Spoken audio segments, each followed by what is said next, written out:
of the old OGs of U.S. aid.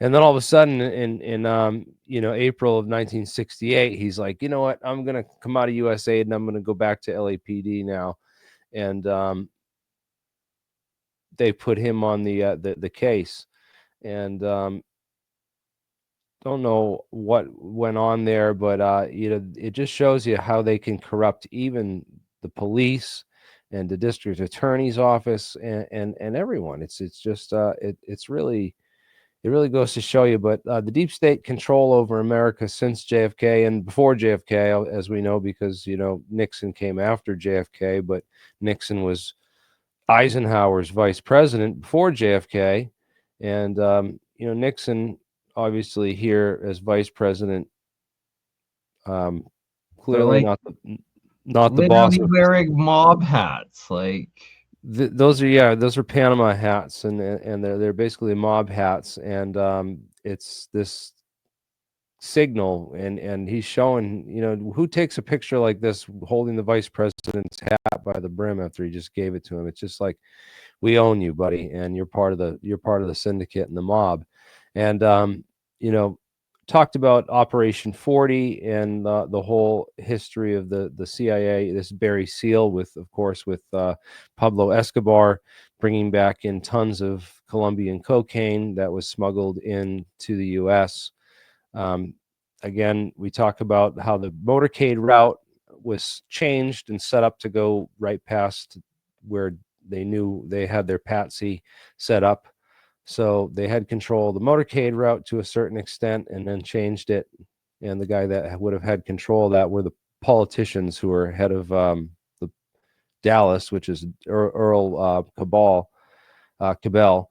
And his brother Charles was the U.S. Air Force officer who basically planned the Bay of Pigs invasion. So the whole Bay of Pigs connection there again, which, you know, super connected to all this. D. Harold Bird, of course, owns the Texas School Book Depository building where Oswald gets the job after living with Ruth Payne, who gives them the free apartment and takes them in and befriends them, and she hooks him up with this job opportunity, and Lee starts working at the Texas School Book Depository building, and some kind of things that are going on with Lee make us believe that he was also being set up to do all this based on intelligence purposes. One of the guys from Lee's old Civil Air Patrol buddy, which the Civil Air Patrol was set up by D. Harold Bird. D. Harold Bird sets up the Civil Air Patrol, which recruits these CIA officers into it. You got Lee Harvey Oswald in the same photo as David Ferry, which links him to the CIA before the assassination. And also Roscoe White, his old buddy from the Marines in Atsugi, winds up joining the Dallas police force in 1968. I mean, 1963, November, like 4th or something, like right before the assassination, he becomes a police officer of Dallas. We talk about the mob connection with Robert Mayhew and Sam Giancana, how, JFK's brother, Robert F. Kennedy, was going after the mob, and he had subpoenaed Sam Giancana and was, basically taunting Sam Giancana, saying, I didn't know that. Oh, I thought only little girls giggled, Mr. Giancana. And he just laughs, like he doesn't even say anything back to him, and it's very, very ominous, because like everyone says that it's like the "I'ma kill you" moment sort of thing. this is the moment that Sam Giancana decided that he was going to murder RFK and his brother.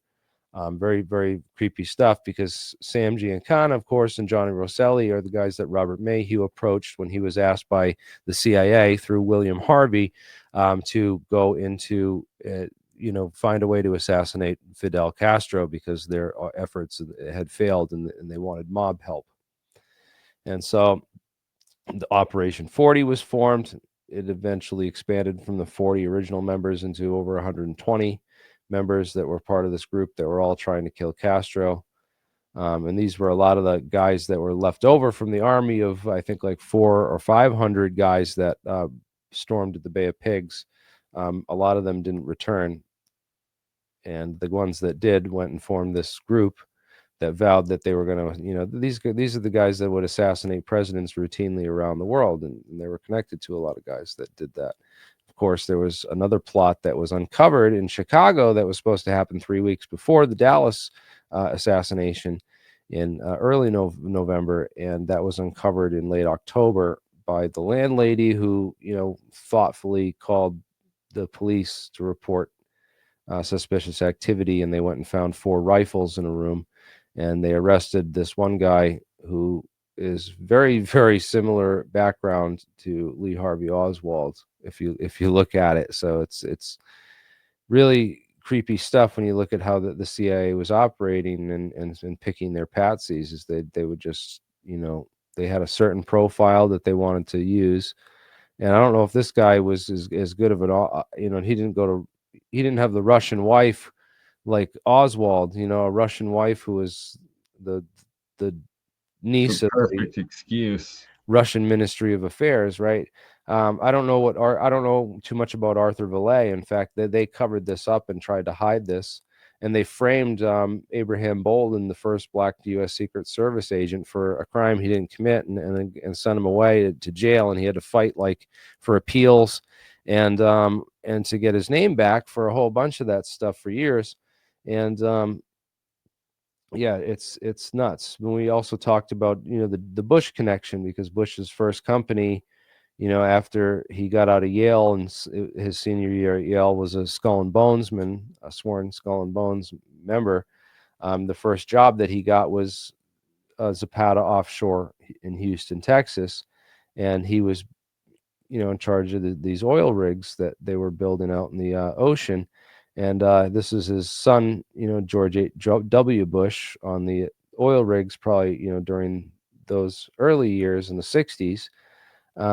And then, you know, he decided that he was, after the JFK assassination, he was going to get out of the oil business and get into politics and run for senator, you know, just because that's the kind of thing you can do sometimes. I don't, and then he becomes CIA director in 70, you know, under I think 76, under Carter administration, under the House Select Committee on Assassinations. But the day of the assassination, Bush is hanging around with Joe Zeppo of Delta Drilling Company, an oil company that negotiated a lot of international contracts and stuff. So interesting, you know, connections there. And then, of course, George Bush's buddy at the National Guard in 71 becomes the Saudi bin Laden group minister. The connection between the Saudi bin Laden group and the Bush family, sort of like the business liaison or middleman. And they find this bank in Pakistan that was set up, and it just takes off around the same year that George Bush takes over the CIA and tells everyone that he's going to clean up the CIA. And of course, you know, it looks a lot like they moved a lot of a lot of the banking stuff. A lot of the guys that came into BCCI and set up the banking and really like took over the company with their money and investment and experience at that time were these inside CIA kind of guys that we have to then realize that who came from this JFK aftermath of what was created in that birth. We saw between, you know, the CIA, intelligence, and organized crime.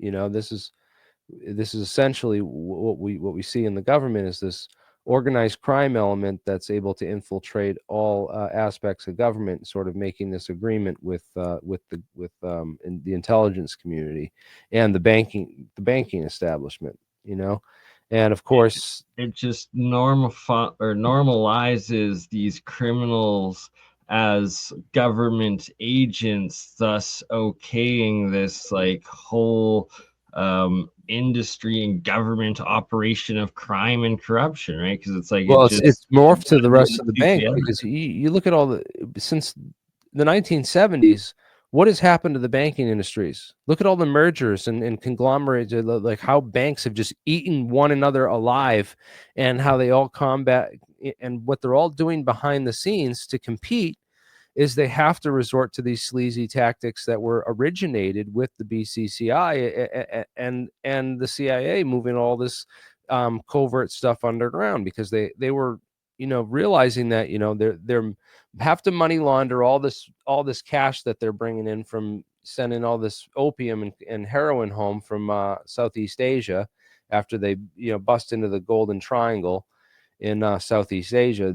At that time in the 60s, 90% of the heroin in the world came from this triangle geographically, right?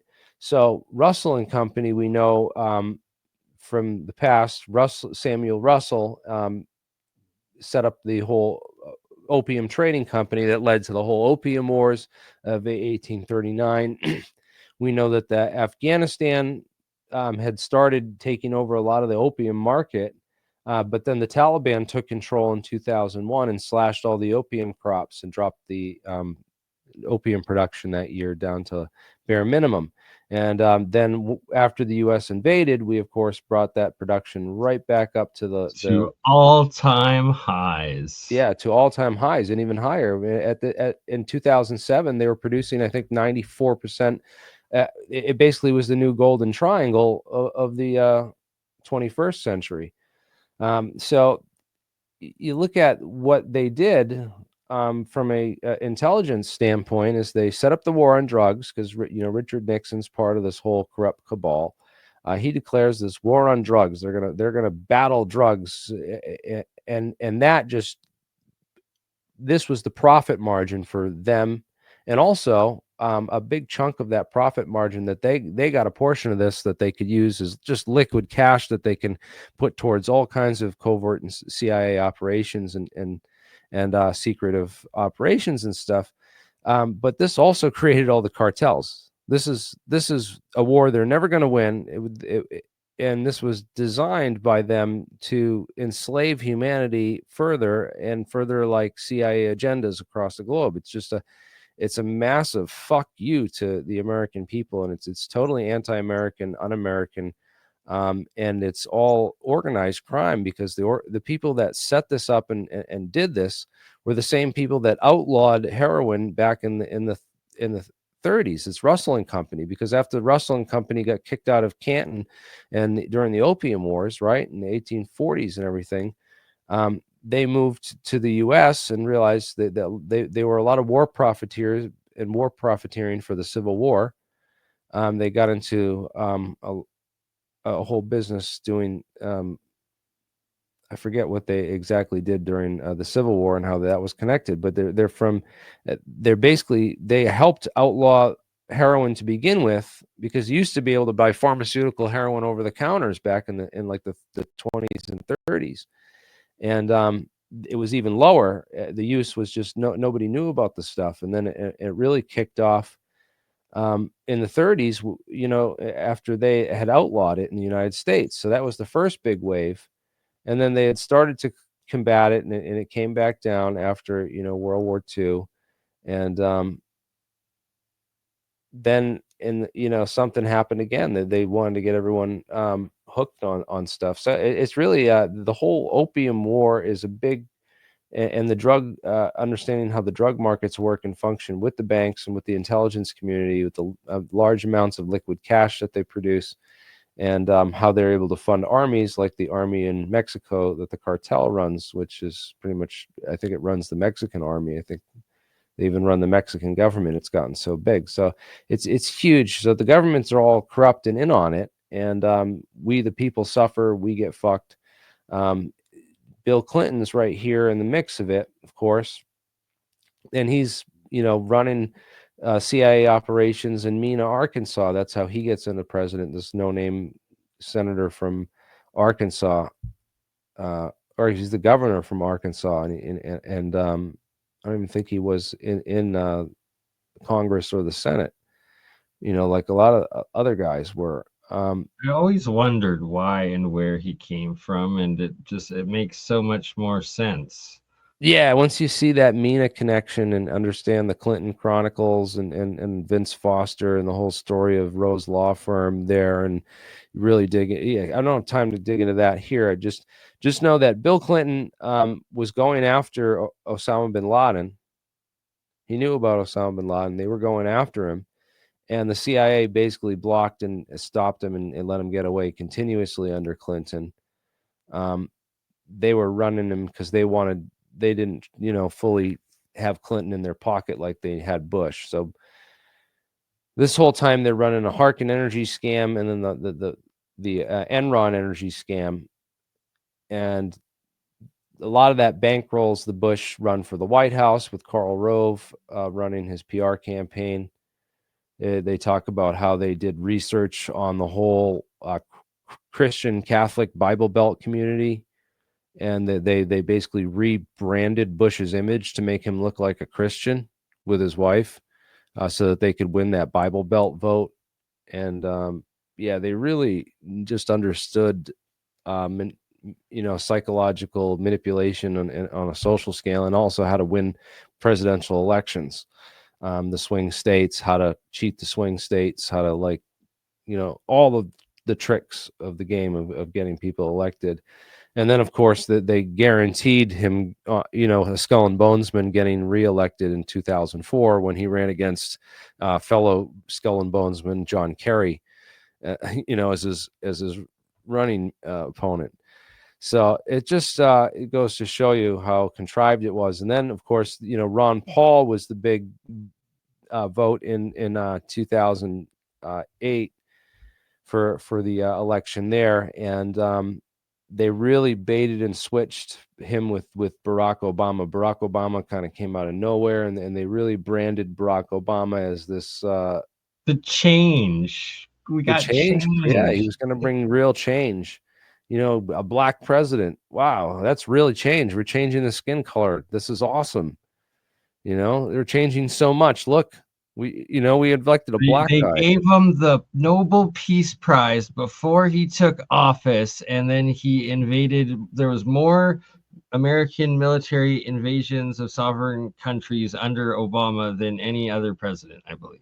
And he blew up the whole NSA spy program under Obama. It really went full force. I mean, Bush set up the whole legislation for it, but he didn't abuse it because it's like a frog boiling water. No, you set up all this legislation, you don't use it, you don't abuse it, and then you pass it on to the next guy to let him do it in secret. And then yeah, all that. And then, of course, Biden gets in there. Biden was, Obama's vice president. Biden's been like a career yes man for his whole life. And of course, that whole connection leads up to the 9/11 inside job, and what we're going to talk about here tonight. Because as I mentioned, the CIA directors, if you understand who the CIA director was from the 93 World Trade Center bombing up until 9/11 and beyond, it really gives you the full perspective on everything that is going on, and has been going on. So John Brennan is the point man. He's the head of the Saudi station in Saudi Arabia for the CIA, and makes all these connections with the Saudis. Really? I He's never knew that. John Brennan. You know about the 19 hijackers, right? Well, 15 out of the 19 hijackers were from Saudi Arabia, and 12 of those guys got their visas through John Brennan. And we're going to get into the whistleblower who blew that open in just a second. Louis Freeh, the former director of the FBI, he resigns a month, I think September 1st. No, not the September 1st. Yeah, maybe look up when Louis Freeh resigns from the FBI and puts Mueller in charge. It's right before 9/11.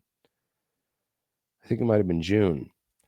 But he's now Louis Freeh, the former FBI director, right before 9/11, resigns, and now he's the attorney for Bandar bin Sultan. Well, it turns out that they kept that part about who financed the hijackers secret for decades, and then finally It was Bandar.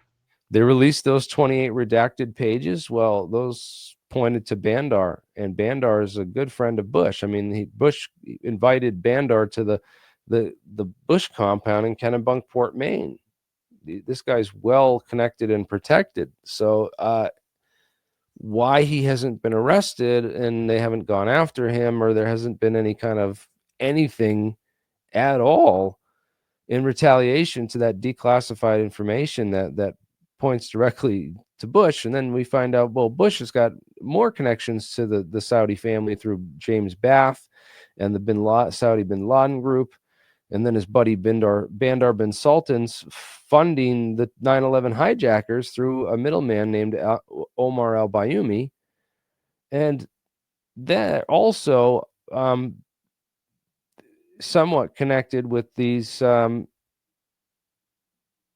don't know what the connection is here exactly, but Yassin al-Qaidi, a former Pt2 investor, was investigated by Operation Green Quest, and he was a Pt2 investor. And Pt2 was, again, this company which was in 1999, MITRE Corporation collaborated with Pt2 to develop software to help with interoperability between the FAA and NORAD in case of emergencies. So they bring in this Saudi company to help build the software that's going to protect FAA and NORAD during, emergencies. And Pt2 software is used to simultaneously coordinate FAA with NORAD and the Secret Service. Oh, whoa. So if you want to, the guy running all the ops. Yeah, basically this is COG. This is continuity of government program, because when you deal with the Secret Service and controlling the president and all that stuff, that this core group is the COG group. So the Pt2 software being developed by MITRE Corporation in 1999, 2 years before 9/11, this gets installed, and this is what they're using now in all the, the MITRE Corporation builds a lot of this infrastructure. When you see those computer rooms with all that crazy stuff, you're like, well, who's the contractor that builds all that crap for the military? Well, this is one of them. And John Deutsch is, of course, a big collaborator at MITRE Corporation and connected with that. And, so interesting connections there with John Deutsch, who's, again, he's CIA director up until 1996, and we'll talk about that in a second, and get to that. So Shafiq bin Laden is meeting with President George H.W. Bush the morning of 9/11. So the former president, and the president's father, former President George H.W. Bush, is there with James Baker, and they're meeting with Shafiq bin Laden on this Carlyle Group meeting business. Now, we talk about, the bin Laden family is just one of the richest families in Saudi Arabia, and they look at Osama as like their angry, pissed off son that is using his money and connections to, bomb embassies for the U.S. because he hates the U.S. so much around the world. And, he's just a black sheep for the family. And, they don't really care about him, but they're happy to pick up of sorts. Yeah, he's our black sheep of the family. We don't really, we just want to have business with the Bushes and discuss, who's going to get the contracts to rebuild Iraq after they level the place. So we'll agree to sacrifice our delinquent fuck up son, and my brother or whatever have you, to get the deal going. So that's basically what we see is the basis for a lot of this 9/11 stuff. I mean, CIA. Let's get into the CIA directors and these companies and these people, because we just started talking about it last night. I covered some of this stuff. We talked about the Saudi head of intelligence. He resigns. He worked there for his entire life, his entire career from 1979, and he resigns 10 days before 9/11. Knew something was up. Not sus at all. Not suspicious at all. Not like Khashoggi's murder is suspicious at all. And and well, who knows what happened there. I'd love to interview the guy and talk to him. He seems super nice. BCCI, founded in 1972. Again, this investigative journalist, Joseph Trento, has dug into BCCI, and there's a whole secret history of the CIA as well. The officers were sophisticated international bankers whose apparent objective was to keep their affairs secret while committing fraud on a massive scale. Boom. And then we talk about Rumsfeld, comes from the Ford administration with him and as a staffer with him and Dick Cheney. They're both put into this continuity of government program, the COG program. They're sent to Andrews Air Force Base every weekend for like 8 years, where their job is to like plan out events just like 9/11 and how and then figure out how the government would respond and come up with the planning, disaster scenario planning think tanks is what they did for COG for decades. And well, he was also running a bunch of other businesses and helping businesses capture agencies of government. Like he helped Pfizer, GD Searle LLC, to basically get the FAA to approve aspartame. Aspartame should never have been approved. It's a poison. Tastes sweet, but it's a trick of the chemical molecule. It's really just, it's worse for you than sugar. And so he got it approved with his help of his ability to capture regulatory agencies like the FDA. So we've already talked about, regulatory agency capture control with Pt2 software on the FAA and NORAD and the whole Secret Service and that infrastructure. Now let's talk about some of the other, things that were going on, because both of these guys, Dick Cheney and Donald Rumsfeld, were a member of were on the Foreign Policy Advisory Board for Solomon Smith Barney, and they quit that job to join the Bush administration. So Solomon Smith Barney owned 85% of the floors inside World Trade Center Building 7. It was the largest tenant in Building 7 on 9/11. We talk about the Armageddon plan, how they basically set up these COG disaster think tanks with these. I mean, this was Reagan.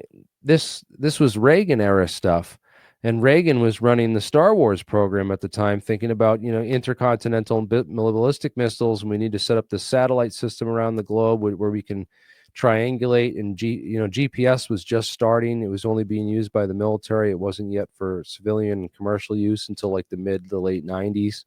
It came out, and so this was the early dawn of them figuring out this technology. So on the day of 9/11, Rumsfeld leaves his office, right? He's supposed to be the guy in charge. He's trained for this his whole life, Supposed to be done the these one think that's in tanks. the bunker doing the continuation of government. He's supposed to be on COG. He's supposed to be, raising the DEFCON level to DEFCON 4 and going underground and bunkering up. And instead, he's right out in the White House lawn helping, personnel evacuate bodies out of the building. Like, what is going on? What, I mean, he's dead now, so you can't arrest him or subpoena him, and I guess it's moot talking about him. But it just boggles my mind that someone who was part of this, who trained for years on how to respond to these types of events, would just leave his post to go out on the Pentagon lawn, and until finally he realizes I should maybe go do something else.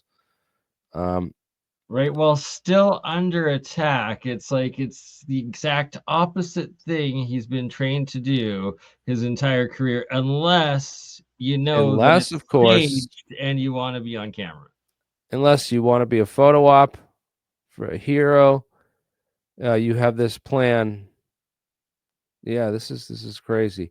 And then, of course, Dick Cheney running the underground bunker. He went to the underground bunker right away, and he was running the show. Kept pushing the well-publicized photo op in the classroom all day.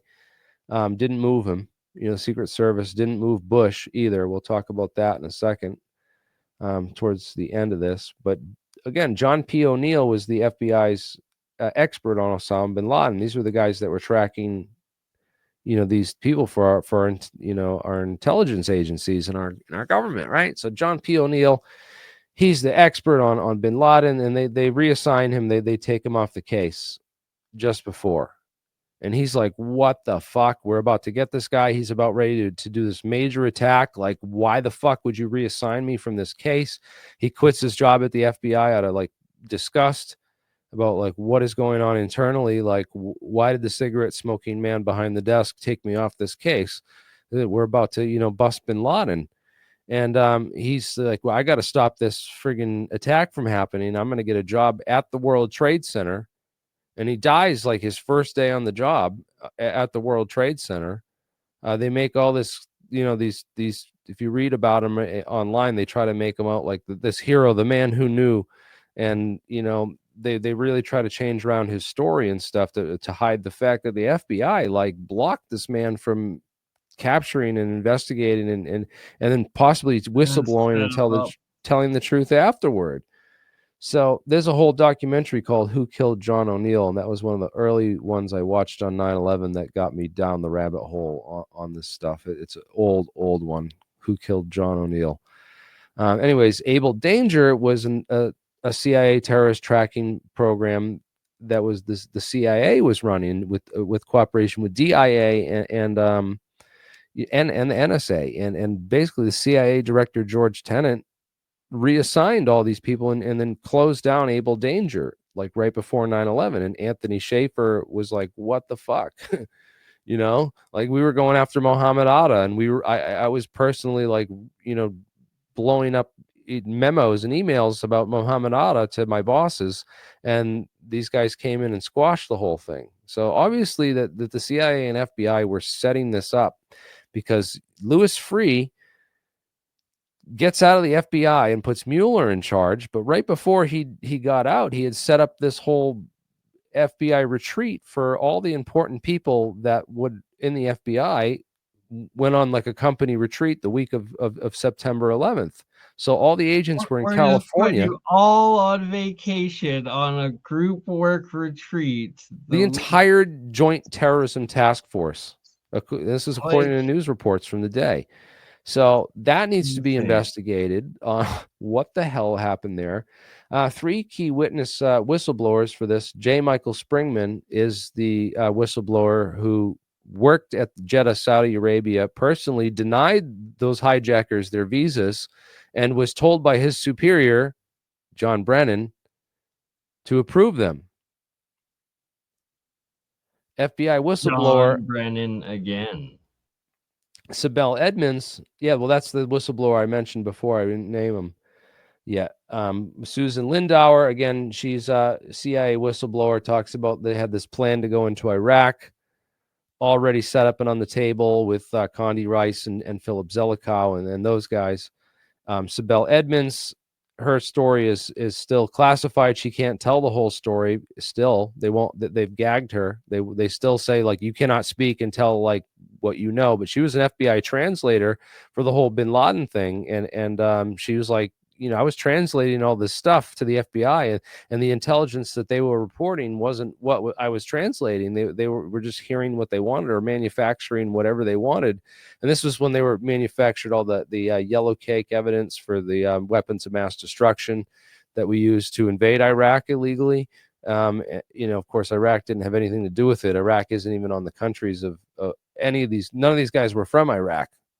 15 of them, I was mentioned, were from Saudi Arabia, and the others were from Pakistan and Yemen and United Arab Emirates, I believe. So weird group. CIA Director George Tenet is really where this a lot of this starts, because Tenet blocks these guys from investigating, takes Able Danger off. He's cultivated all these close relationships with Saudi Arabian businessmen and rulers and stuff, and really feel like he got corrupted by this whole network as well. We talked about Louis Freeh and Bandar, but Robert Mueller is another interesting thing, because he's the sixth director of the FBI. He takes over, September 4th, 2001, and then works for until September 4th, 2013. And in 1991, Mueller declared the government had been investigating the Bank of Credit and Commerce International since 1986, and more than unusual media exposure. So he kind of slipped up with that one, that they had known about this for quite a while before they busted these guys. And the BCCI connection, again, Mueller is an interesting character, because he gets thrown in charge by Louis Freeh right before 9/11, and kind of takes the reign and holds the cover up down for 13 years, 12 years while this is all running. Talk about NORAD, the whole DEF CON system, how that Pt2 software was just installed, and this brand new state-of-the-art system that they were going to use to track and coordinate threat protection against threats. Talk about all the commanders in the straight in the line of command that failed. Eberhardt was the man most responsible for the failures to intercept those 4 hijacked aircraft. He was the one that he lied to Congress, and they lied to the 9/11 Commission. There's documented evidence of this. I'm not going to go into it all right here, but people can do the you're a crazy tinfoil hat conspiracy theorist. Go look up Global Guardian, Vigilant Warrior, and Northern Vigilance. Those are the 4 war games that were being run on the morning of 9/11, involving Space Command, NORAD needs. And FEMA also had their Tripod 2 bioterrorism drill planned in New York City the morning of 9/11, and those FEMA forces were actually diverted to help with the World Trade Center recovery and disaster emergency. So the FAA, of course, was headed, the guy just the day before 9/11, he decides he doesn't want to be a Wall Street lawyer anymore, and he wants to, become head of the FAA. Like, very little experience. And Wall Street lawyer to head of FAA. And this is before DEI hires. Yes. So Benedict Slimy comes in and becomes head of the FAA, fails on 9/11, miserably, blames incompetence. Oh, how could I have known? I just, I wasn't really cut out for the job, I guess. And I guess I shouldn't have this job, and I'll give it to somebody else. And he resigns. Weird, right? Then we look at the FAA hijack coordinator. He's career in special operations, JSOC commander, 1996 to 1998. He did like a ton of special ops stuff in Vietnam and whatnot. But they stopped in 1998 plan to capture Osama bin Laden. Ran training exercise very close to the 9/11 plot just 9 months before 9/11. And in May 2001, Canavan wrote an internal FAA memo telling FAA to back off enforcing airport security corrections. What's that about? So they were like, FAA was going after, security corrections, and he like, you back off those security precautions. We don't, as the hijack coordinator, we don't have to worry about that. We have some plane hijackers coming through with some box cutters here. Yeah, we'll get to those hijackers. They did. It's fact. It shows all their actions point to them as being guilty. Hugh Shelton, the SOCOM commander, from 1996 to 1998, he was chairman of the Joint Chiefs of Staff on 9/11, curiously missing from 9 a.m. to 10 a.m. the morning of 9/11, just out of place. Everything was in chaos because these key people were just not doing their jobs and doing other stuff. All of them. Like Canavan and Shelton, Richard Armitage, another guy who was special ops in Vietnam, betrayed Valerie Plame's identity as a CIA agent after the invasion of Iraq. Yes, Armitage was the guy that that revealed Valerie Plame's identity. He was the guy. He was present on the secure video teleconference the morning of 9/11, which failed to stop the attacks, and he worked with Pakistani ISI and Mujahideen pre-Al-Qaeda. Now, Brian Michael Jenkins. He was 1972, at age 30, he launched RAND's terrorism research program. Okay. So this is interesting because 72 would have been the time that Carol Rawson was working there for Werner von Braun, right? Where she says that, Werner von Braun, told her that they had this plan for that, it was going to be the communists. And when the communist threat ran out, it would be the terrorists. And then when the terrorists ran out, it would be the final card. The final card is a threat from above. Right, right. So when I look at Brian Michael Jenkins' career, he looks, somewhat similar to like a Lou Elizondo in a lot of ways, is the guy who's going to take us from the communist threat to the terrorist threat. He starts researching the terrorism threat in 1972. 1988, citing the economically collapsing Soviet Union, he wrote this whole essay and paper that a new enemy was needed in the coming years for the military-industrial complex. So, when you think about that whole X-Files plot from that X-Files spinoff, where they were talking about needing a new enemy, this guy wrote about it and called it all out, and then in 1989 to 1998, he becomes deputy chairman of crisis management for Kroll Associates. Well, Kroll's hired by the Port Authority of New York, New Jersey to assess the risk management for the World Trade Center for terrorist attack and design the systems, of the security systems and everything else at the World Trade Center. So Kroll has this big World Trade Center security connection.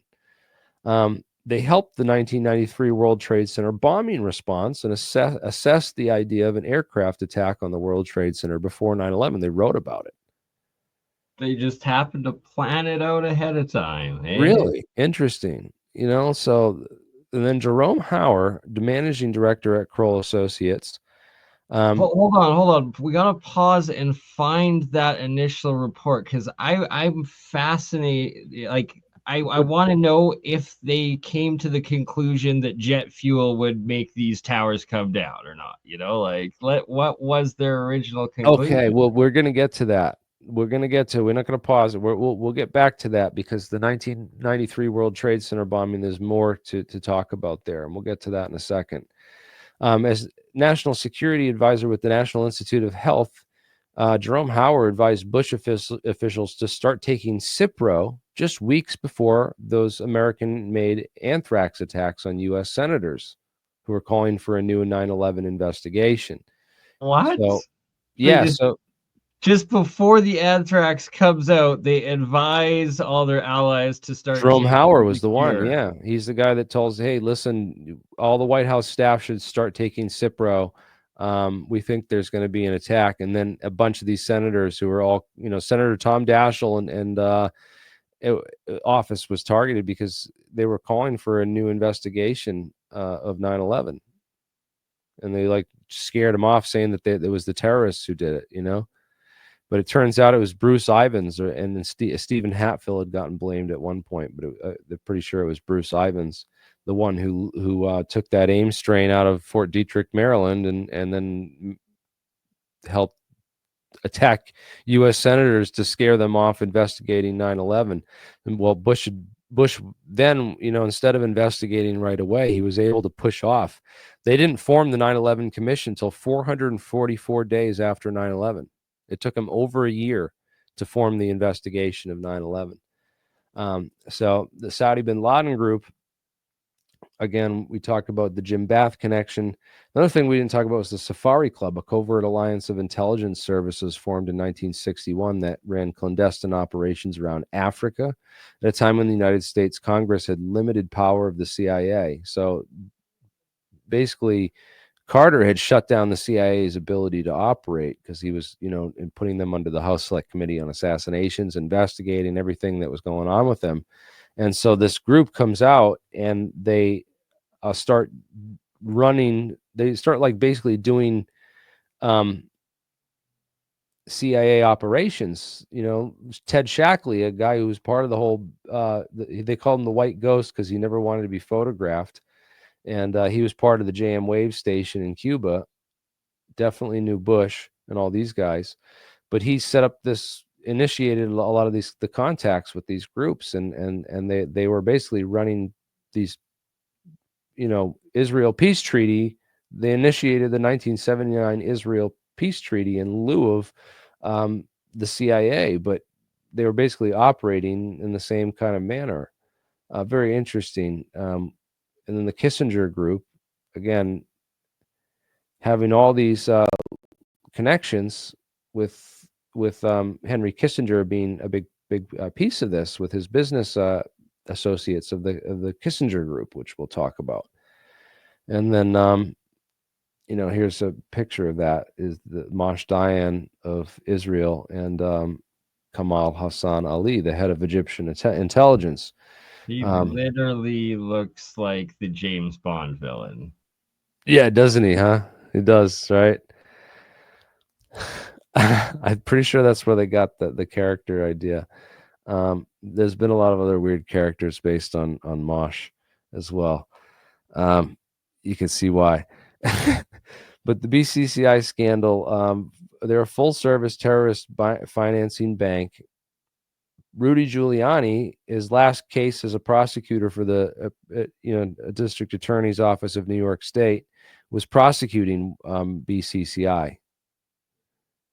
He left the prosecutor's office after that case, and then he went and joined and worked for White and Case, the law firm which defended BCCI during that case. So he's flipped sides.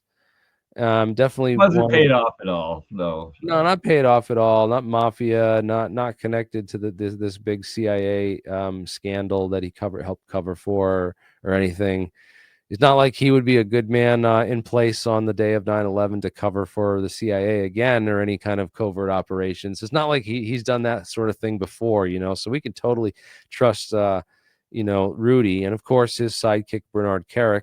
The two guys that, as Bush's, as Trump's lawyer, Rudy and Bernard were essentially huge part. They deleted all their posts now off X, but they were hyping up January 6th hard. It's like these two guys were the drum beaters in the ring, for January 6th, dude. If you look at it, like they've deleted all their posts since then, but these two were the deep staters in charge of, the police chief of New York on 9/11 and the mayor of New York on 9/11. So both these guys in place, and then Bernard Kerik, of course, being arrested in 2008 or so, I believe 2005 maybe, for conspiracy and corruption charges. Proving, he's such a, outstanding citizen, outstanding guy. He's totally not corruptible.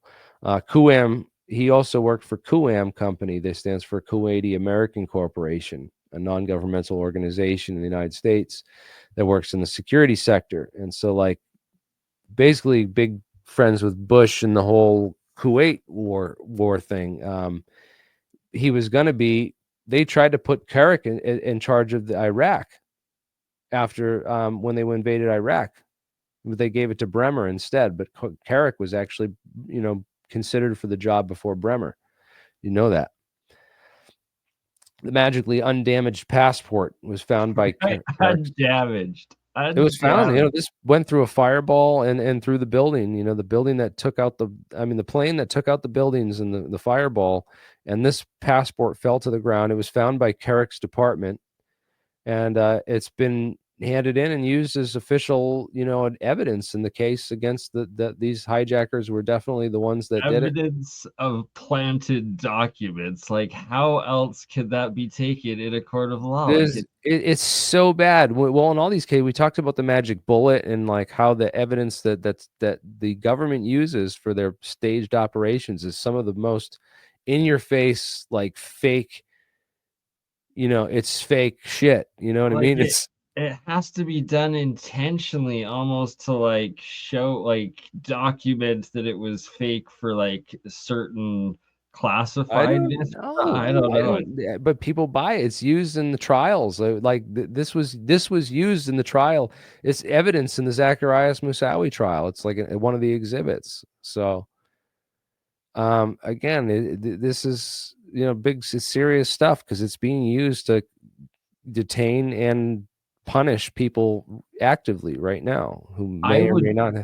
if I was that guy's lawyer, I would like request that passport to be like chemically and analyzed if it went through a jet fire, like I know, right? It's quite obviously without chemical analysis that it didn't take out glass, building. It didn't, I don't it know. took out a tower, right? Like what? Maybe if he had it inside his wallet, the wallet protected it, well, and it just the wallet got shredded apart, and then the passport came out, and it was just, this miracle of God, of Allah. I don't know, but anyways, Rudy Deckers. Let's look at the important stuff because these flight terrorists took flight training at a flight school in Venice, Florida, which was run by this guy who's very definitely a CIA pilot. Very much looks like David Ferry and Barry Seal and a number of these other guys, like Jim Bath too, right? Running drugs and guns and stuff, these secret missions for the CIA, in addition to training terrorists at his flight school. And then we find out that Venice, Florida is also home to the Barnum and Bailey Circus, which routinely a lot of the CIA agents would go to Venice, Florida and actually go to Barnum and Bailey Circus as part of their training. They would take clown classes where they learn how to be a clown because clowns can control a room and gain control of get everyone's attention in the room. And so they learn those kind of skills of how to do that. Then they'd go to the magicians and the illusionists, the ones that could cut women in half and, make quarters disappear with their hands. And so they teach them sleight of hand, how to pocket stuff and how to switch things in your hand. So like if you got a fake and you want to switch it for a copy for a real one, and all the little tricks of the trade that intelligence agencies have to learn. Well, they go to Venice, Florida and go to Barnum and Bailey to learn that. And so it's weird that this flight school that's training terrorists is operating out of Venice, Florida, because it's just such a historically, CIA location in the United States. Mentioned again, very, very odd similarities between all those guys. And then you talk about, the insurance companies on the Twin Towers, because everyone knows about Larry Silverstein, right? But a lot of people don't know all about Larry Silverstein's business connections and who he knows in the business world and who else is involved in all this, because the insurance policy was actually managed by AIG for that handed Larry like the $7 billion or whatever he got for the Twin Towers after he claimed both of them constituted two separate attacks, so he could claim twice the amount. AIG granted him that with very little contest, and it turns out that a number of the policies had been resold to other insurance companies through reinsurance policies, and they took such bad hits that these guys, I don't know, these guys didn't go after AIG for, who was convicted in 2008 of running reinsurance scams. I don't know why no one's ever taken AIG or Larry Silverstein to court for 9/11 and this, Jeremy, you figured it out. It's the exact opposite. It's that literally the CIA is just a bunch of clowns. Yes. I mean, you look at what they do. Clearly, we're the clowns for falling for the show and the circus. We keep going to the circus, so I don't know what makes us right. Blackstone Group is a number also very interesting connection there, because we've talked about the Blackstone Group bought out Freescale Semiconductor like the year before MH370 went missing, which is weird connection there. The chain of events in that whole legal insurance case is just weird, but the court eventually decided in Larry Silverstein's favor, and he got a huge payout for the destruction of the Twin Towers in Building 7. And we look into Larry's connections. Well, AIG is run by, has a long history with the CIA. Of course, it was set up by Cornelius van der Star, and used to, basically run. They said that if you wanted to know which factories to bomb and where all the infrastructure was, well, infrastructure had to be insured. So the insurance companies were the people to go to for that intelligence. So they used a lot of that intelligence. And then, of course, AIG present day is run by Maurice Greenberg, whose son is Jeffrey Greenberg, who is the CEO of Marsh & McLennan Companies, which, of course, Marsh & McLennan Companies is right here. They own all the floors in the impact zone of the North Tower where the first plane hits. It's all Marsh & McLennan. That's Jeffrey Greenberg and Paul Bremer, both worked for Marsh & McLennan. They both missed work that day of 9/11. And Bremer goes on the news on MSNBC and is the first person to tell the official story of 9/11 that morning. Nobody's ever heard Osama bin Laden's name before. Most Americans haven't. And L. Paul Bremer is the first person to say that name on national TV. None of them go to work in the World Trade Center that morning. Now, NIST is the first place that we need to look as a government agency that was compromised in the and captured regulatory control. So that they have NIST perform the investigation after people don't buy the official story of 9/11, start having questions about how those towers fell down. We have architects and engineers, and so they got to figure out a way to put these conspiracy theories to bed and really get people to stop paying attention to this stuff. So NIST comes out with this report that they've written. And of course, it turns out that a number of the scientists connected with that report work for another company called SAIC. Now, SAIC, as people know, is involved with the whole Project Stargate stuff, with the Montauk project of testing out what kind of frequencies do what to the human body. And can we erase memories? Can we wipe memories? Can we all that kind of stuff? Can we remote view? Can we do any of this stuff? SAIC was involved with all the investigations into that stuff. Now, SAIC's present day name is Leidos. They changed the name to Leidos Corporation, but they currently make all the airport scanners for the TSA. So they hugely benefited from 9/11. Of course, would want to write this report favoring the idea that we have these dangerous terrorists, that we need to give up our freedoms and force this agency called the TSA to run in every airport, increasing my flight wait times at the airport by over an hour, because I have to go through this massive security checkpoints, which are totally invasive and take 3D scanned images of my biometric data of my entire naked body, see through my clothes. And it turns out that the company that ran security at the World Trade Centers on 9/11 was Securicom Stratesec. The World Trades, they didn't run security at the World Trade Centers. That's a misconception. They actually had the contracts to install all the camera systems and electronic security and badging at the World Trade Center. And the COO of that corporate, on the board of directors, of course, was Marvin Bush, the president's brother, which is an interesting connection. The president's brother, on the board of directors for the security company that's got these contracts for the World Trade Center.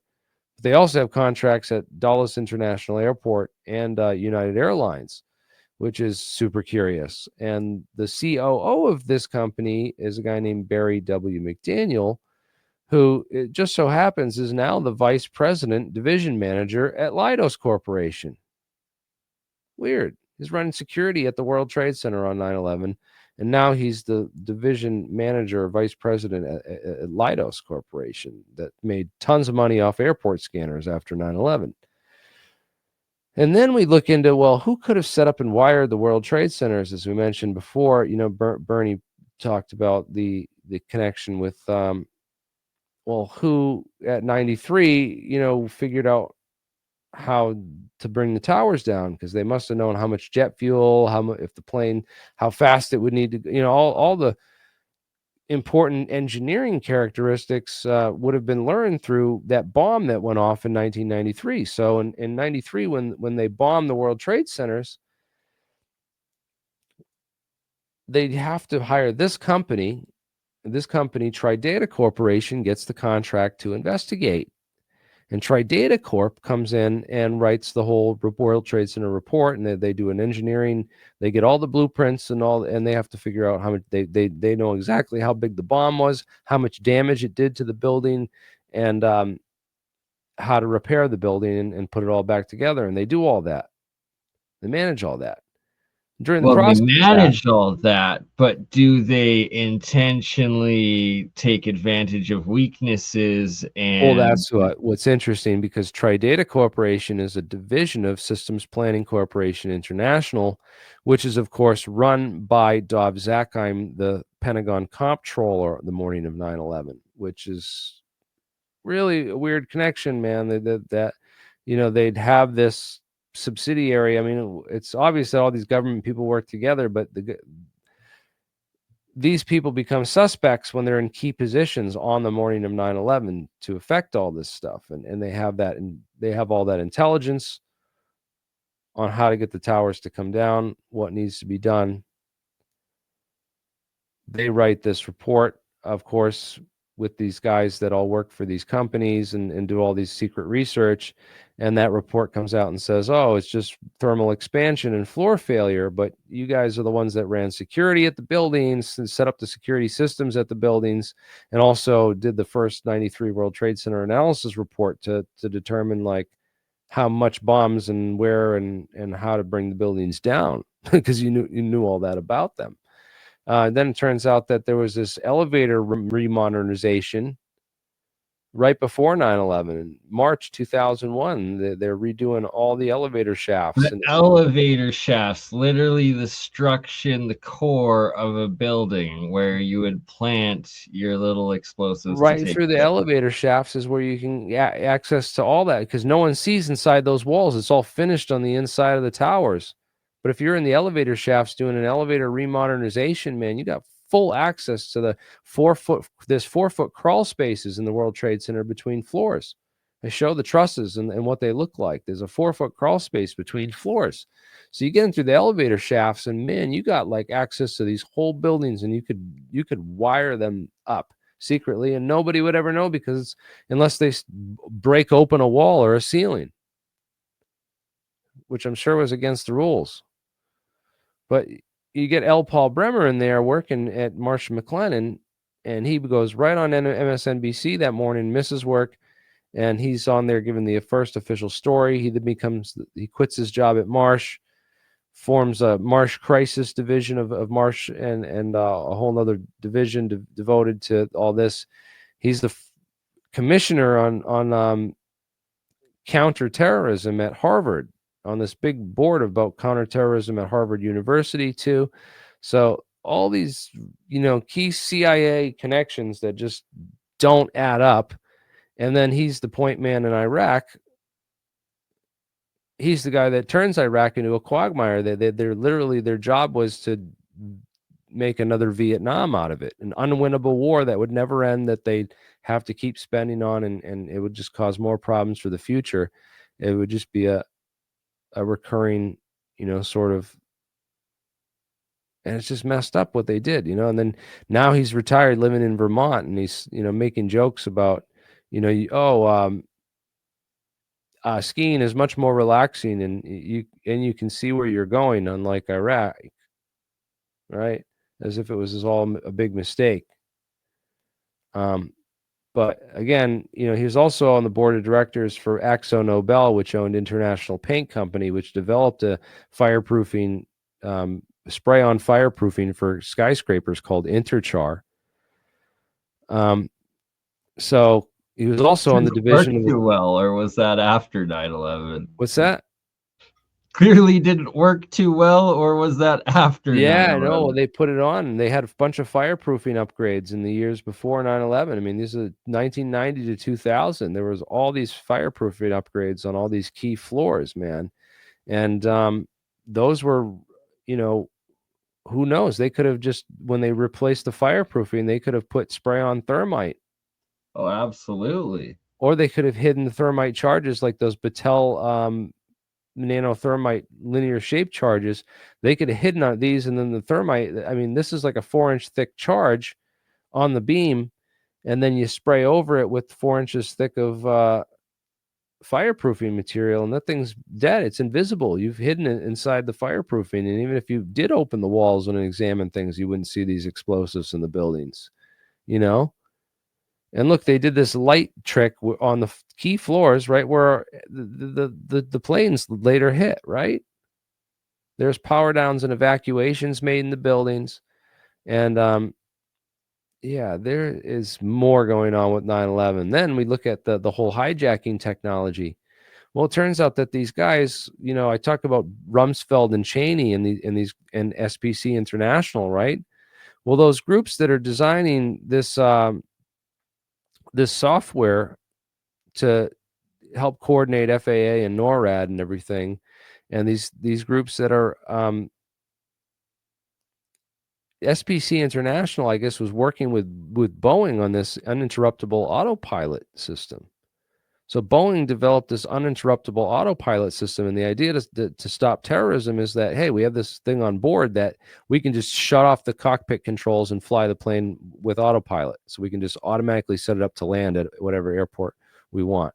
And then that way, you know, terrorists won't be able to hijack planes at all, because we can just shut things down and fly them by remote control. And so, dude, like, well, if you have all that technology, then you don't need hijackers, because you can just hijack the plane and fly it into the World Trade Center on your own. And it's weird because, you know, UA-175 and UA-11 both cross paths very close to Andrew. This is Stewart Air Force Base. Sorry, Andrews Air Force Base is in Washington, D.C., but Stewart Air Force Base is right here in upstate New York. I mean, a little bit outside the city. And man, it's interesting that both those flights passed over that Air Force Base at the same time. And then you look at the last 12 seconds of UA-175, and there's a very convincing argument that it was computer controlled. That the plane makes, in the last 12 seconds, it makes a single corrective maneuver that was perfectly timed, and then smashes into the World Trade Center. And Flight 93 is Definitely not the sort of move done by a novice goat herder from the Middle East that just no, hijacked the plane. anyone, you'd fly it in a flight simulator. You wouldn't just wait until, you wouldn't wait a full 9 seconds and then make a single move and then wait 3 seconds and then crash into the building, right? You wouldn't do that. You wouldn't wait 9 seconds at that as you're approaching this building, and you don't, like, you'd be making constant corrections. For it, like, right? You'd be doing a slow You'd be going making constant corrections. Yeah. Right? Definitely. That's a human pilot. Not flight UA-175, and you can look at it. They did an analysis from every single angle. There's a description. By the way, all these slides are in my presentation in the description below. You can click and view, and then there's links in the comments section of every slide. There's links to tons of deep dives, more on this deep dive that you want to fact check anything and dive into it further. Be my guest. And I'd love people to be like, hey, you're wrong at this point right here. Go check this and check these sources. And I'd be like, yes, thank you. I'll make the, and we'll take this down and make a new one with the correction. But I doubt it. We've done a lot of research. Probably just want to add stuff to it. Flight 93, was it blown up? Did it fly into the ground like they said? Did these hijackers, did these guys on board really, let's roll into the cockpit and take back control of the plane and fly it into the ground to prevent it from crashing? Well, it's an interesting story considering the whole the evidence of this, what they're able to do with this flight control technology. And also, when you look at Flight 93, it was scheduled to depart at 8 a.m. and it pushed back from the gate at gate A17 at 8:01 a.m. according to the records, right? but then it remained delayed on the runway, kept delayed on the tarmac until 8:42 because of heavy airport congestion. So AA-11, by the way, hit the North Tower at 8:37. So this plane was supposed to Planes take were off. grounded by then, supposedly, weren't they? Flight 90, no, they weren't. No, didn't happen until 10 a.m. And that happened shortly after. No, we go back to the flights weren't grounded. Right here is 8:37. This was 8:37. This is both paths crossing, right? And then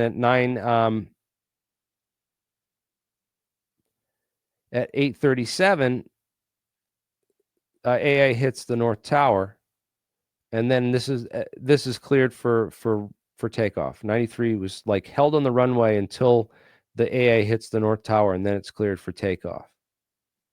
And then they kind of like kept it there in case. It's like the backup plane. It's like if one of the planes didn't hit their target, they had this one as a backup. No doubt. That's the theory anyway. And that when they didn't need it anymore, they just crashed it into the ground. Because they had to make sure that they took both these targets out because of what was at stake in both of them. And Flight 77, a couple interesting people on board. Again, the flight pilot was a big guy, tough guy. And I think that these are the smallest hijackers out of the whole bunch, and they were all on Flight 77, and they supposedly took over the cockpit from this guy. I just can't believe the Todd Beamer story is real. That Todd Beamer took over the cockpit from these guys, but these guys took over the cockpit from Burlingame when Burlingame would take on 2 Todd Beamers. Anyways, Dulles Airport security footage is also really, really weird because, again, Stratosec installed all those cameras. Securicom Stratosec, yeah, the same company that installed all the cameras and badging at the World Trade Center, also did all the cameras at Dulles International Airport. Now, Dulles, their cameras in this bay were, of course, installed by Securicom Stratosec, which had to, incorporate the cameras into this much larger video manager that was run by the whole airport, a much larger system of cameras. So that was called the Lorenix Video Manager from Verint Video Solutions. And David C., who would only identify himself as David C., was basically the guy who ran the company at Dulles International Airport. Now, what's weird about the tapes is the timestamp on the tapes has been cropped out of all the images that were originally given. But when they FOIA'd it, they found the timestamp was from actually September 10th, the day before. So it looks like they did a dry run and there's all these inconsistencies. There's actually no footage of any of the hijackers boarding any of the flights the morning of 9/11. The only other footage that we have is from Portland Airport, where Mohammed Atta and Jarrah supposedly took a crossover flight from Portland to Logan, where they got on Flight 11 and 175, right? So this is just weird. And then AMEC's trailers are all out in front of the Pentagon. AMEC was doing a $258 million refurbishment to the whole west wing of the Pentagon in Wedge 1. They had just removed like most of these offices and gotten a lot of those people out, and we're doing rework on all of that whole section of the building. So all the trailers and the generator and the construction trailers all right here all belong to AMEC. And that's right in the same wing of the building where the terrorists decide to fly the plane.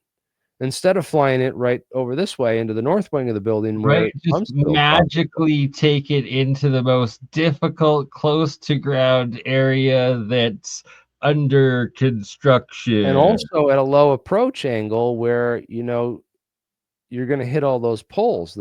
There's, it's just AMEC Corporation, again, is run by Peter Jansen, and he's a contractor from Canada, very close ties to Donald Rumsfeld, very good friends with Donald Rumsfeld. They get all the contracts. They get another $258 million contract to rebuild the Pentagon after 9/11. So they just make double the money on that. And then they're also immediately hired to help clean up the World Trade Center site in New York City.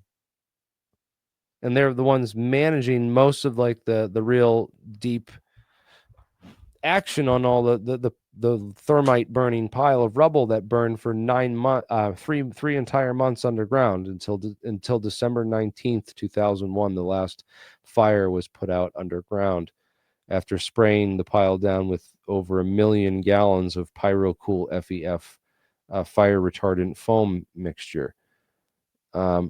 Really crazy stuff. Again, done some of the math on the people that died at the Pentagon just to dispel some of the other theories that, you know, it was a low number.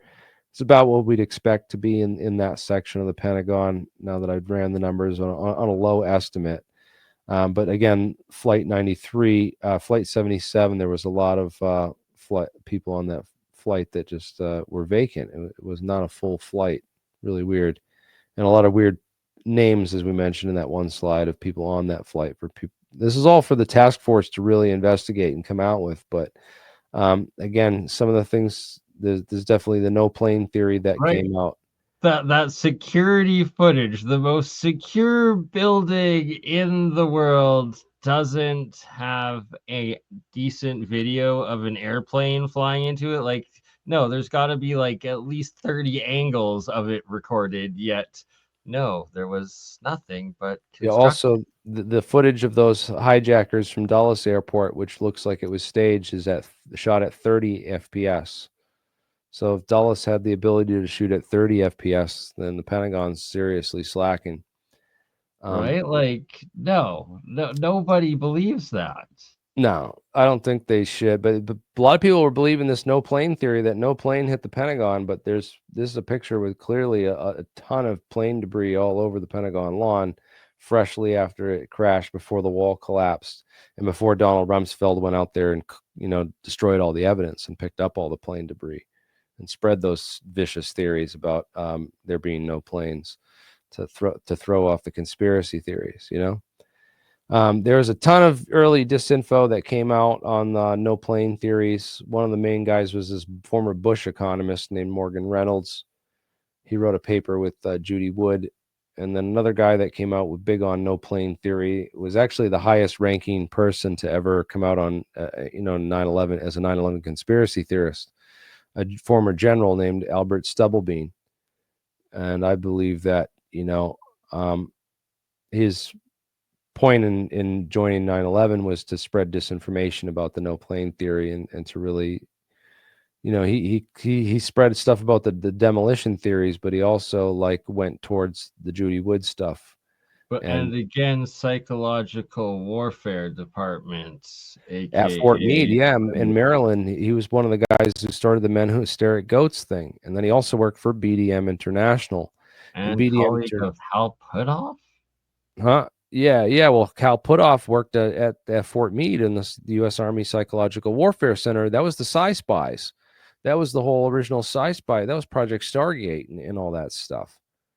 So he's connected to all that. But BDM is another interesting connection, because BDM is where we find, BDM was purchased by Ford Aerospace and became a part of Ford Motor Company in 1988. As we mentioned in yesterday's thing about the Ford Aerospace connection, and where Ford Aerospace come from with Ford Philco, and the whole history there with Ford Motor Company, Robert McNamara leaving his $3 million a year position at Ford Motor Company to become Secretary of Defense in 1960, where he was only making $250,000 a year. There had to be some incentive to take a pay cut like that. So again, Ford Aerospace was sold to L'Oreal, and BDM was spun off into the Carlyle Group. And in 1997, BDM was purchased by TRW, Aerospace Systems and Technical Services Company. But Barry McDaniel used to work for BDM before he, of course, became the CEO of Stratesec at the World Trade Center security firm, right? Running security at the World Trade Centers. And then now he's working at Leidos Corporation, which builds all the body scanners at the airports, right? So interesting connections there. And then we look into this whole, what Vinnell Corporation was, because BDM, in 1992, Vinnell was acquired by BDM International, which was in turn acquired by TRW in 1997. and then TRW, sorry, not M, that should be a W typo, was acquired by Northrop Grumman in 2002. So it all goes into Northrop Grumman, right? But Vinyl Corporation and BDM are right there in this whole mix with a group called the Beltway Companies, and that's the Beltway Companies is DynCorp and all those guys. So DynCorp, Vinyl, and then again the Carlyle Group, as we know, from 1999 to 2001, EG&G was bought out by the Carlyle Group right before 9/11. EG&G, the main contractor at Area 51, gets bought out by the Carlyle Group, which is Frank Carlucci, who used to be Stubblebean's boss at BDM International, right? Who used to be Barry McDaniel's boss at BDM International. So Frank Carlucci in the Rand Corporation, he's the Carlyle Group chairman from 1992 to 2001. But before that, he was the Secretary of Defense for the Reagan administration. People don't remember. Okay. Now, PNAC, the Project for the New American Century, super important part of this whole business. Because Paul Wolfowitz, big member of PNAC, he's the Deputy Secretary of Defense on 9/11 under Donald Rumsfeld, also a member of PNAC, and he's the guy who led the Pentagon rebuilding project run by AMEC Corporation. Now, the 100 Plan for America, they talk about in the document Rebuilding America's Defenses. They say, like, we want to turn, this whole military industrial complex into being more popular and profitable, and we can't do that without some catastrophic and catalyzing event like a new Pearl Harbor. We need 9/11 basically is what they called for in this document, which they published right before 9/11. And these are all the guys that are involved with it. I mean, just look at the list. We got Joe Biden. Okay. Well, that's where Joe got in on all this. I wondered where he got his whole foot in the door on this presidency thing with, being an They're like, incompetent moron and it's all. 100-year plan, not year to run America while you're 100. Oh, yes, right, yes. John Kerry, of course, ran against the Skull and Bones member who ran against Bush in 2004. Really exposed that whole thing. A lot of people don't know too much about a lot of these other players, but we all know Jacob Rothschild. We all know George Soros. Actually, that's John David Bolton Rockefeller. down there. I don't know why it says George Soros, but it's got a picture of David Rockefeller. But yeah, people know John Bolton, right? Paul Wolfowitz, we talked about him. Richard Pearl, another one definitely worth mentioning and looking into. Soros is next to Rockefeller, though, so they've switched. They messed Bill up. Kristol, another guy going nuts with the whole deep state Doge probe. Cannot stand this. Hillary Clinton, very interesting, Secretary of State in New York, there in New York City for 9/11. Barack Obama. What, Barack Obama? Part of this, this guy was pre 9/11. Like, this is years before we heard of Barack Obama, and he's part of this. What? This group? Oh, wow, very interesting. Well, it turns out that the person who wrote that line about needing a new Pearl Harbor, like needing 9/11 for their PNAC plan, was a guy named Dov Zakheim, who was in charge of the Pentagon, the third in charge of the Pentagon on 9/11, the comptroller. And he was the CEO of Systems Planning Corporation, which Systems Planning Corporation, Tridata Corporation is a division of SPC International, right? Tridata Corporation did the investigation of the World Trade Center bombing in 93, right? Boom. It's right there. Tridata Corp. You can go look it up. I have the link to the official report for the 1993 bombing. And it's done by Tridata Corporation, which is a subsidiary of this guy's company. And he was the guy that wrote this line for PNAC. And I mean, come on, guys. Wow. So the guy that was in charge of studying the original World Trade Center bombing was also the guy that wrote the 100-year Plan for America that also owns the company that does the computer stuff and was third the comptroller at the Pentagon at the time. Now, there was this white mystery plane over the Pentagon and the White House on 9/11 flying around. A lot of people think it might have been an E-4B or one of these other AWACS controller planes. It's called, look up AWACS plane. And this plane might have been controlling the whole, or at least monitoring the situation, for the government. People on who's on the board this plane? Where was this flight, and who was on that flight?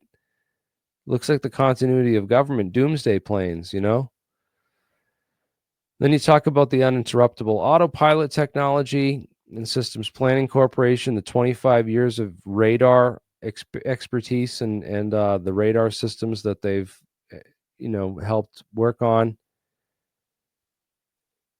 It's just, then the autopilot patent was granted in 2003. There's the Philip McKinney Pippinger patents.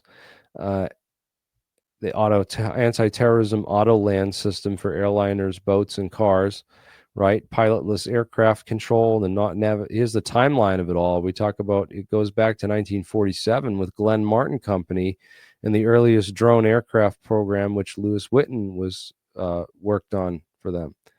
And then in 1966, NASA launches Pageos, this giant sphere satellite, which was the improved terrestrial triangulation of the globe by orders of magnitude. So the first GPS coordination, getting their GPS systems coordinated, they used this giant silver balloon.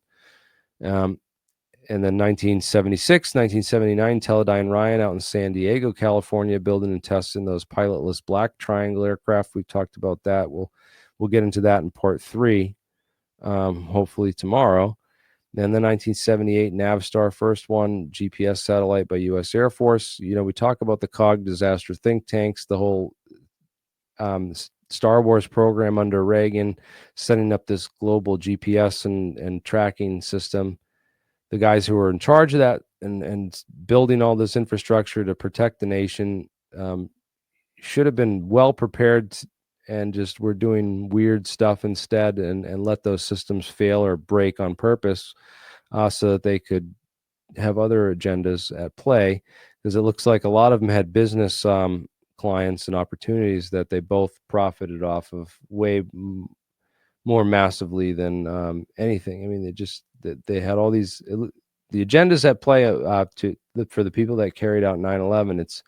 It's interesting and complex because you look at Kissinger Associates, and Kissinger was placed in charge of the 9/11 Commission when they first opened a 9/11 investigation 444 days after 9/11. Kissinger gets put in charge of the investigation, and Lori Van Aken, the Jersey Girls, are hired to this committee to help guide the 9/11 Commission and be a steering committee with questions from victims' family members, and they didn't expect them to really get involved with high quality researchers and get a hold of good questions and good information, because she found out that Kissinger has a company called Kissinger Associates, and one of their clients is the Bin Ladens. And so she asked Kissinger about this Bin Laden connection, and said he just about fell out of his chair and then quit the next day.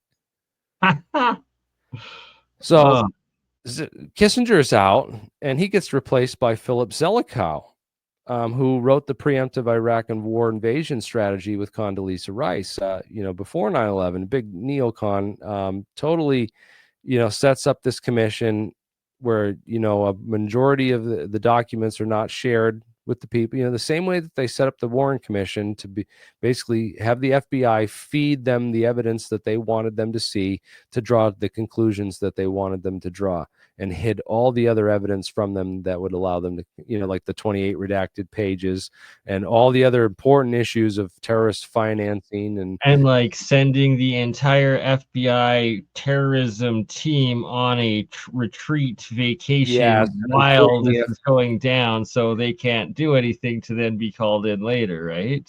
Right. And quitting the FBI, putting a cover-up expert like Robert Mueller in charge of the FBI just before 9/11, and then now being, Louis Freeh now being the attorney for Bandar bin Sultan, the guy who funded those 19 hijackers through Almor al-Bayoumi. Yeah, it's really amazing that more of the senators didn't completely, you know, revolt the way that Max Cleland did. He went on Wolf Blitzer on November 13th, 2003, and told him, the only minority of the commission are allowed to see a minority of the documents. He called the 9/11 Commission a scam on live TV in that interview. There's a link to it down below. People can go and watch that and check that out. Condoleezza Rice line about foreknowledge of 9/11 really amazing too, because she's under oath, talking to the 9/11 Commission, and they ask her if she could ever have known if there was no warning signs. We could have never known.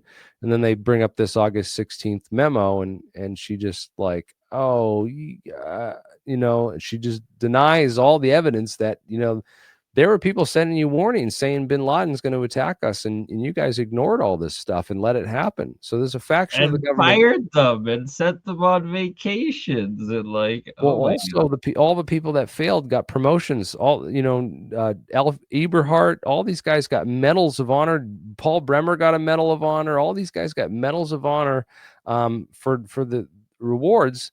And the real whistleblowers like Barry Jennings, they cut his testimony from the 9/11 Commission. The same way that we talked about all those Warren Commission witnesses that got their testimony cut from the Warren Commission to push a particular narrative by the government. The same thing happened with 9/11. The William Rodriguez story is an excellent example of this, because Hillary Clinton was trying to take this guy on, and she tried to mind control him. She tried to basically, you listen to Willie's testimony. He says that, Hillary Clinton was basically promising me that I was going to become a senator, promising me all this power and positions and all this glory. But I had to go along with her narrative on 9/11. And when I started speaking the truth, she'd get all fucking pissed off and try to get me to not like talk about that kind of stuff. And basically Hillary tried to co-opt this guy and turn him into like one of their stooges, and he wasn't having it. He said, no, I'm going to tell people what really happened, and not going to like embellish or change the story at all. I heard bombs. I saw these workers and the power downs and all this stuff that, I'm not supposed to talk about. But yeah, I saw that. That's a part of history. And you're not going to like delete that from the record. And you can see her in the eyes that she's giving him. right, like the stare of death. Like, and when he didn't go along with the official story, man, she dropped him, and they dropped him like a hot potato, man. It's just it's a crazy, crazy story what happened to Willie. is he still alive? Yeah, he's still alive, man. You got to interview him. We need to get that guy back on. He's like the sole survivor of getting the Hillary Clinton death eyes and still being alive. I know, dude. How do you get that close to Hillary and not get taken out? But yeah, this is crazy because Brennan again in charge of all these other probes and investigations. The deep state is revolves around all these people, and we really need to get into this whole Brennan Clapper connection and the whole CIA and the spies who lie and cover up stuff. Just like they covered up the Hunter Biden laptop and told everyone that it was Russian disinformation. They did the same thing with a lot of the 9/11 stuff. So we start with John Deutsch. John Deutsch was director of the CIA from up until 1996. So when did he start? Because he was there for 93. I believe that Deutsch was there for the 93 World Trade Center bombings and all that. And then he's CIA director up until 1996. So what happens in 1996?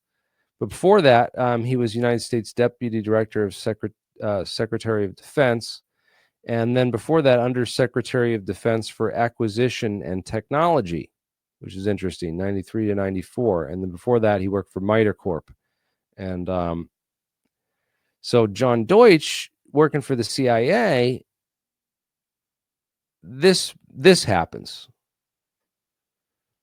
So in October or November of 1996, the CIA goes into Los Angeles and tries to hold a press conference to quell all the city's fear, discussions about the CIA dealing drugs. Anger and outrage because they were figuring out where their source of this crack cocaine was coming from. Yes, the anger and outrage because they were all figuring out where this was coming from, and John Deutsch gets on stage and tries to tell them that this isn't happening. That you can bring your evidence here.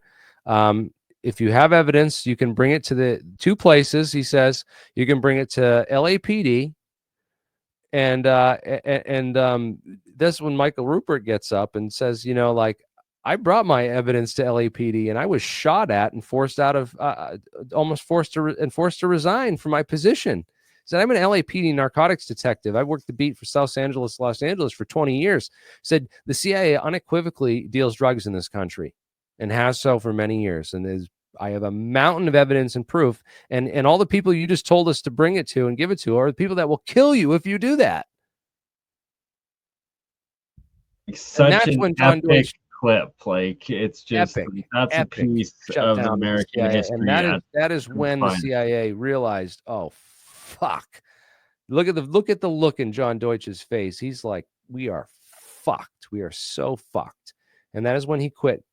Get the fuck out of that position. I am not dealing with this. Oh my fucking word. And that is when George Tenet becomes director of the CIA. So George Tenet's pulled out of Saudi Arabia, where he's the station chief over in Saudi Arabia, and of course, has all these connections in CIA.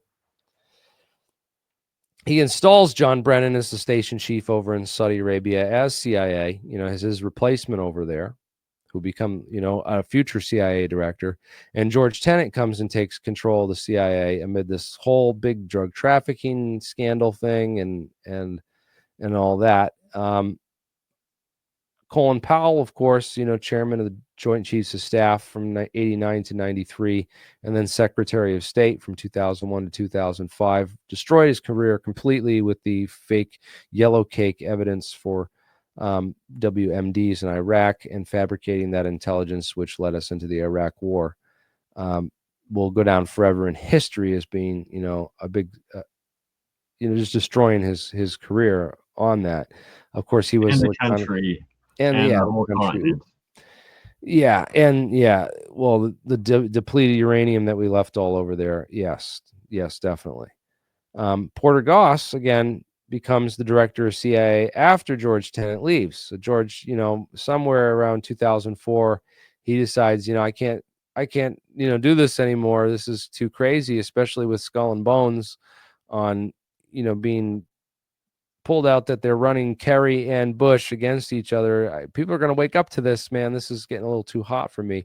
So he dips out, and then Porter Goss comes in, the CIA in 2004 to 2005, led the Congressional Joint Inquiry into 9/11. Of course, helps the CIA, to cover up 9/11 with this, by leading the investigation. Again, the same kind of tactic John Deutsch used. If you have evidence, bring it all to us, and we'll make sure we take care of it. Right? Michael Hayden is the general director of the CIA from 2006 to 2009. And he does such a horrible job and is such a terrible boss that he's the reason that William Binney and Thomas Drake, resign from the NSA and become whistleblowers and turn whistleblower in the whole spy program that he's setting up for Obama to really unroll. Right?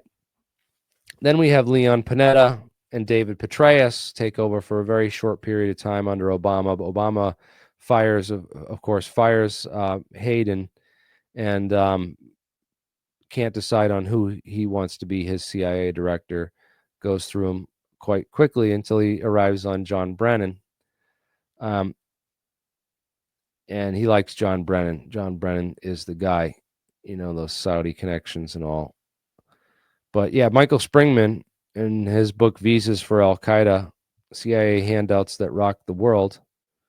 Read about the whistleblower that I'm surprised C-SPAN even had on and talked about. That's amazing. more people should talk about this stuff. It gets buried, it gets out there, but then it gets buried. It doesn't get recycled in the news cycle, and people fail to really go back and connect the dots.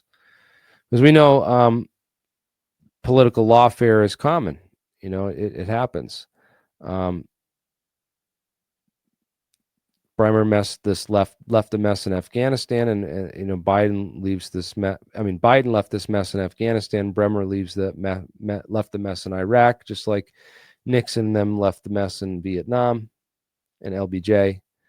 Buzzy Krongard, another interesting connection here. He's the connection from the CIA to Eric Prince of Blackwater running all this, and he's connected with Alvin Bernard Krongard, is connected with the firm that placed these stocks on American Airlines and United Airlines. So some insider trading stuff going on there.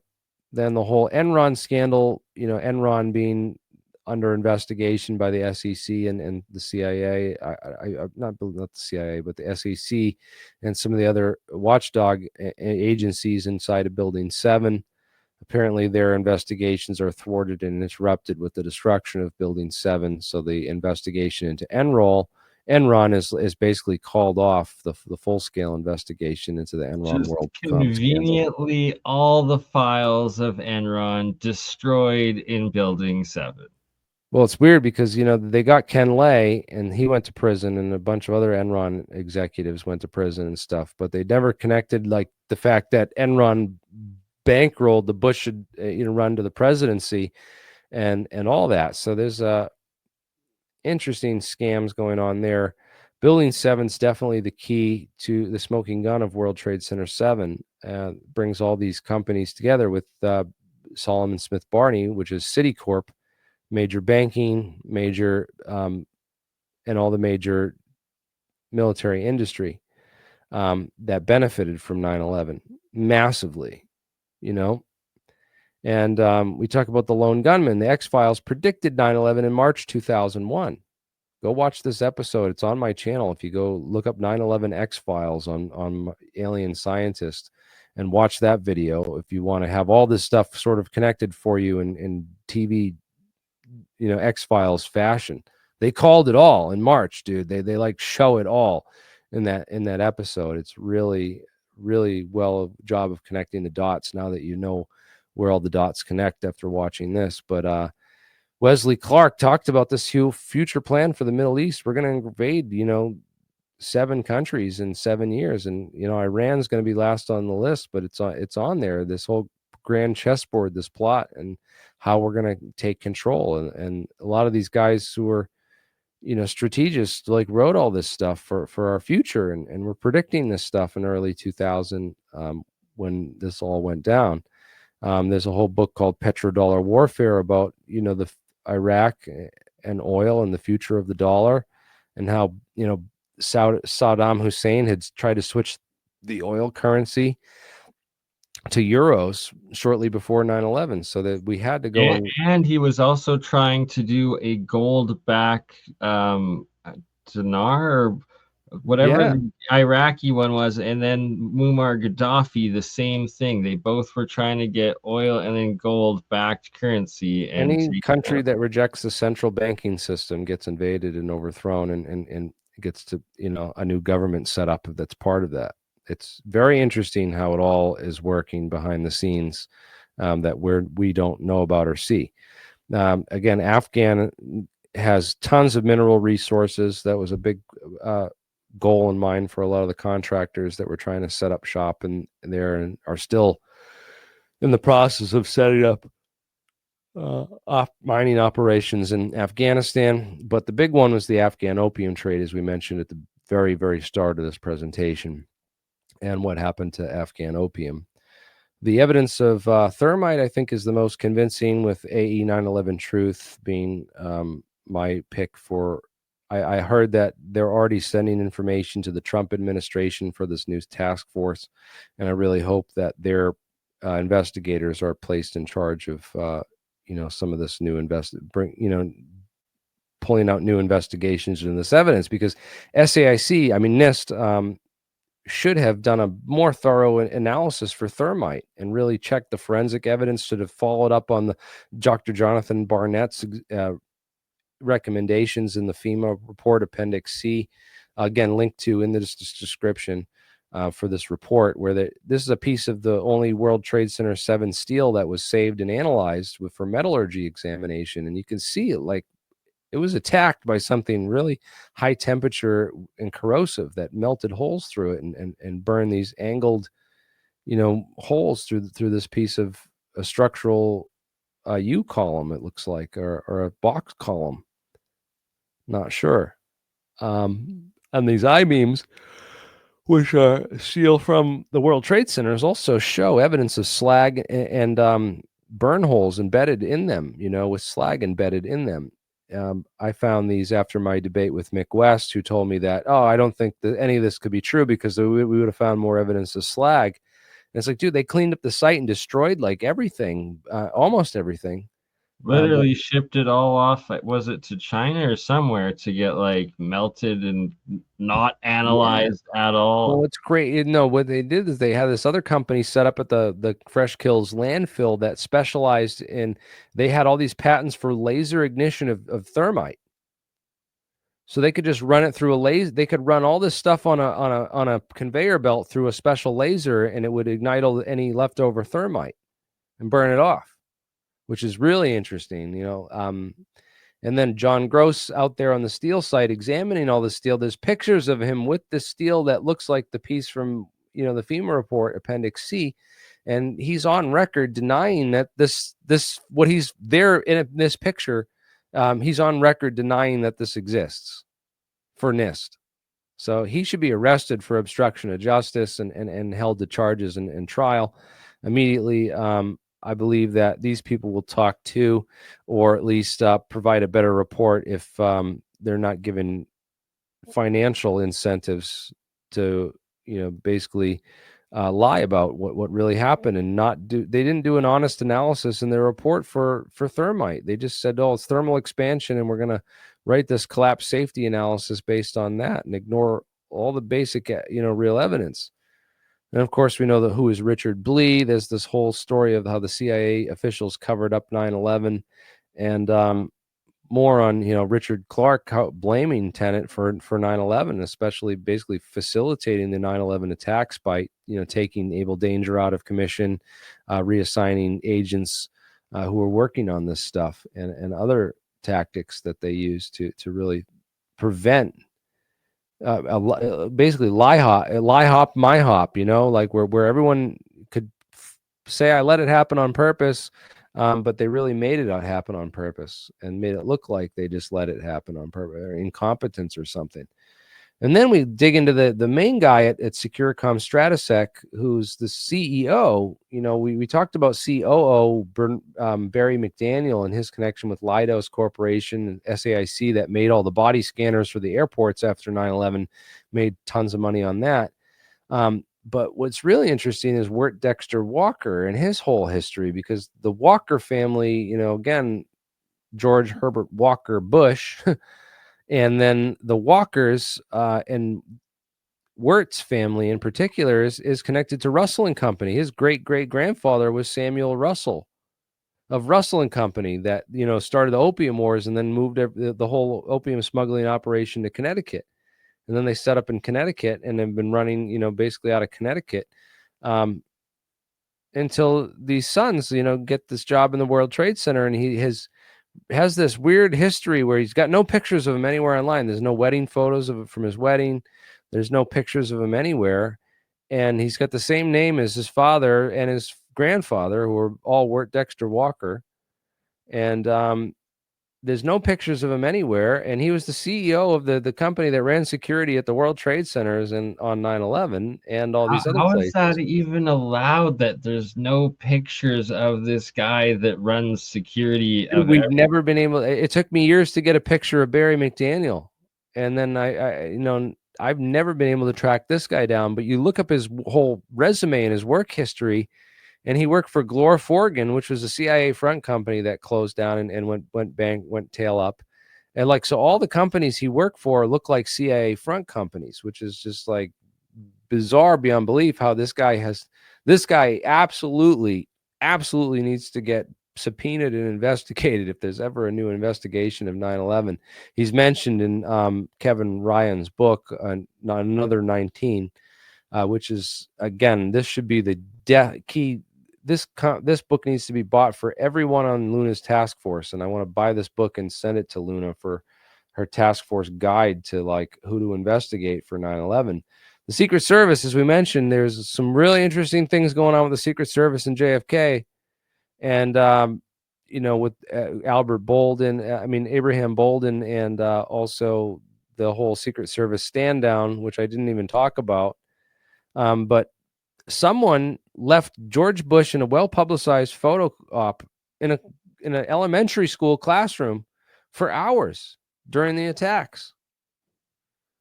They came in and warned, Mr. President, the plane's this many miles out, and they said they kept coming in and updating him.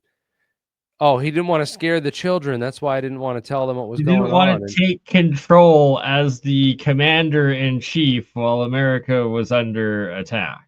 Right. Because Cheney's got it under control. He's like, stay out of this. I got it under control. We planned for this for years during the continuity of government disaster planning think tank. So I know exactly what I'm doing when it comes to this. I need you out of place and in a well-publicized photo op where the Secret Service, he should have acted immediately and moved out of there as soon as he knew they were under attack. A plane hit the World Trade. Just like Rumsfeld shouldn't have been on the Pentagon lawn. Both of those are absolute. Let me show you how to get out of that situation without alarming the children. Children, something's come up that the president has to take care of, and I have to go now. Please, I hope you'll all understand later.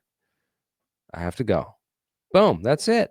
The children aren't alarmed. They're not, You know how many children are alarmed? Got alarmed that day, didn't like have the luxury that, I watched it happen with all my college classroom, mates, but I'm sure there's a lot of people that watched it on live TV in the classroom.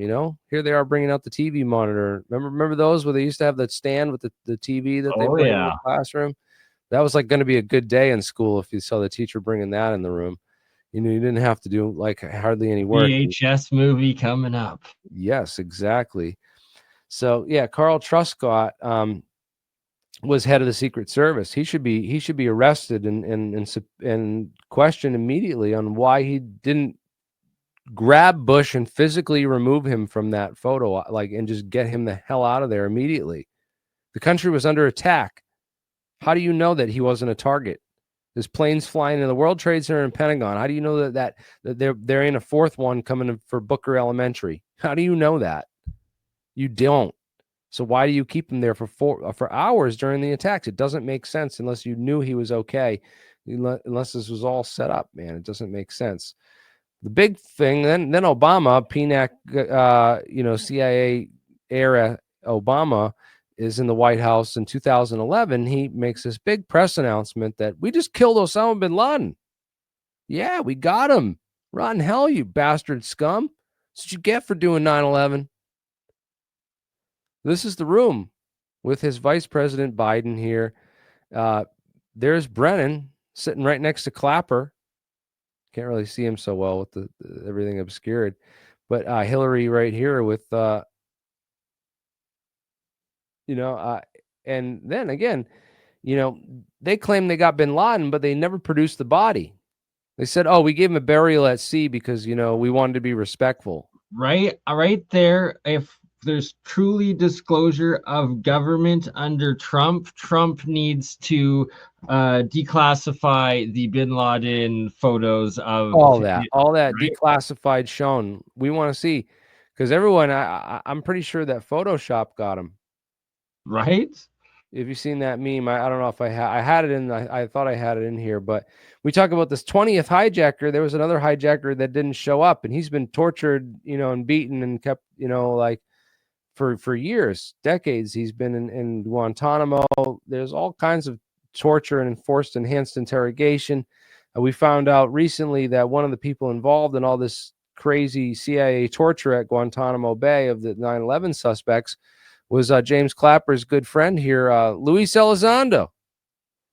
Apparently, he scared some of these prisoners so badly with his ability to use He said it was electronically attacked him. Every time he fell asleep, he'd get electronically attacked with this weapon and woken up. And then Lou Elizondo told him that he was attacking him with remote viewing in his mind. But I don't believe that. I don't believe any of that shit. I don't believe anything out of Lou Elizondo's lying, counterintelligence, torturing mouth. So, again, 9/11 trial defendants, there's other ones that are still on trial for, planning and facilitating 9/11.